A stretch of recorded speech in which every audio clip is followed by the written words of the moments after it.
दिल्ली का जंतर मंतर बना रणभूमि, छात्रों की लड़ाई या कानून व्यवस्था की चुनौती, आखिर सच क्या है? नमस्कार, मैं हूं पंचानन पांडे और आप देख रहे हैं the India news.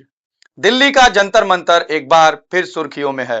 NEET paper leak मामले को लेकर हजारों छात्र सड़कों पर उतर आए हैं।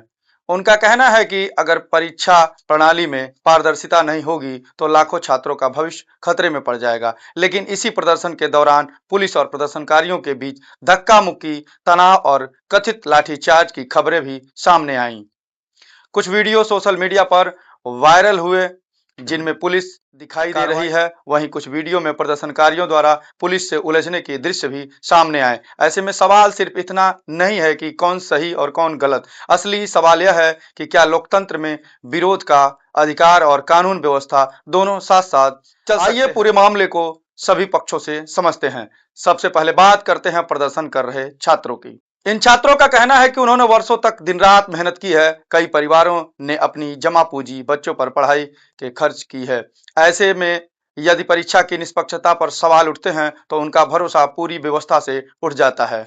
प्रदर्शन कर रहे युवाओं की मांग है कि पूरे मामले की निष्पक्ष जांच हो, दोषियों के खिलाफ सख्त कार्रवाई हो और भविष्य में ऐसी घटनाएं दोबारा न हो।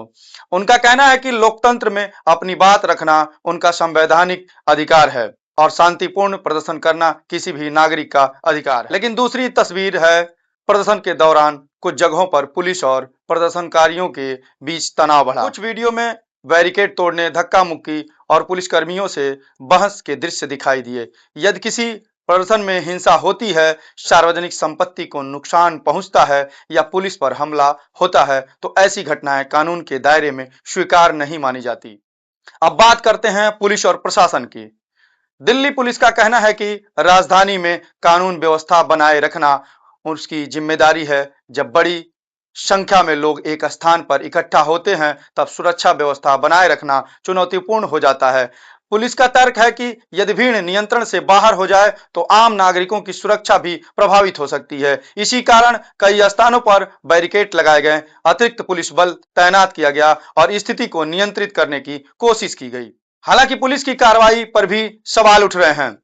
कुछ छात्र संगठनों और विपक्षी दलों का आरोप है कि शांतिपूर्ण प्रदर्शन करने वालों के साथ भी सख्ती की गई। उनका कहना है कि यदि प्रदर्शन शांतिपूर्ण था तो बल प्रयोग की आवश्यकता क्यों पड़ी। दूसरी ओर पुलिस का कहना है कि जब भीड़ बैरिकेड पार करने या सुरक्षा घेरा तोड़ने का प्रयास करती है तब कानून व्यवस्था बनाए रखने के लिए आवश्यक कदम उठाने पड़ते हैं। यानी दोनों पक्ष अपनी अपनी बात रख रहे हैं और दोनों के अपने अपने तर्क हैं। लोकतंत्र की सबसे बड़ी ताकत यह है कि नागरिक अपनी आवाज उठा सकते हैं, लेकिन लोकतंत्र की सबसे बड़ी जिम्मेदारी भी यही है कि विरोध शांतिपूर्ण रहे और कानून का सम्मान किया जाए। यदि छात्रों की मांग न्याय की है तो सरकार की जिम्मेदारी है कि जांच निष्पक्ष, पारदर्शिता और समयबद्ध तरीके से पूरी हो। यदि पुलिस पर सवाल उठ रहे हैं तो उन आरोपों की भी निष्पक्ष जांच होनी चाहिए और यदि किसी प्रदर्शनकारी ने हिंसा या कानून तोड़ने का काम किया है तो उसके खिलाफ भी कानून के अनुसार कार्रवाई होनी चाहिए। लेकिन इस पूरे घटनाक्रम में एक और पहलू सामने आया जिस पर चर्चा होना बेहद जरूरी है और वह है मीडिया के साथ कथित बदसलूकी। सोशल मीडिया और कई समाचार रिपोर्टों ने ऐसे वीडियो सामने आए हैं जिनमें कुछ पत्रकारों और कैमरा पर्सन के साथ धक्का मुक्की, कैमरा हटाने की कोशिश और अभद्र व्यवहार होते हुए दिखाई देने का दावा किया गया। यदि कोई पत्रकार अपनी ड्यूटी निभाते हुए घटना स्थल की कवरेज कर रहा है तो उसके साथ किसी भी प्रकार की हिंसा या दुर्व्यवहार लोकतांत्रिक मूल्यों के अनुरूप माना जा सकता।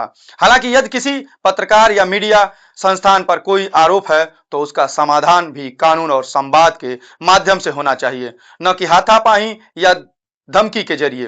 वहीं दूसरी ओर पत्रकारिता की भी अपनी जिम्मेदारी है। मीडिया से अपेक्षा की जाती है कि वह किसी भी घटना की निष्पक्ष, तत्परक और संतुलित रिपोर्टिंग करे ताकि लोगों तक सही जानकारी पहुंचे और माहौल अनावश्यक रूप से न बिगड़े। इस पूरे घटनाक्रम से एक बात साफ है कि लोकतंत्र के चारों स्तंभ, जनता, सरकार, पुलिस और मीडिया, सभी की अपनी अपनी जिम्मेदारियां हैं। यदि किसी भी पक्ष से संयम टूटता है तो नुकसान पूरे लोकतंत्र को उठाना पड़ता है। इसलिए चाहे प्रदर्शनकारी हो, पुलिस हो या मीडिया, सभी को कानून का सम्मान करते हुए अपनी भूमिका निभानी चाहिए। लोकतंत्र में आवाज उठाना अधिकार है, लेकिन हिंसा, अभद्रता और टकराव किसी भी पक्ष से हो उसका समर्थन नहीं किया जा सकता। याद रखिए, किसी भी लोकतंत्र में समाधान टकराव से नहीं बल्कि संवाद, पारदर्शिता और जवाबदेही से निकलता है। अब सवाल आपसे, क्या छात्रों का आंदोलन पूरी तरह उचित है? क्या पुलिस की कार्रवाई परिस्थितियों के अनुसार सही थी? क्या मीडिया के साथ बदसलूकी करना उचित है, या फिर सभी पक्षों को और अधिक संयम और संवाद की जरूरत थी? अपनी राय हमें कमेंट बॉक्स में जरूर बताइए।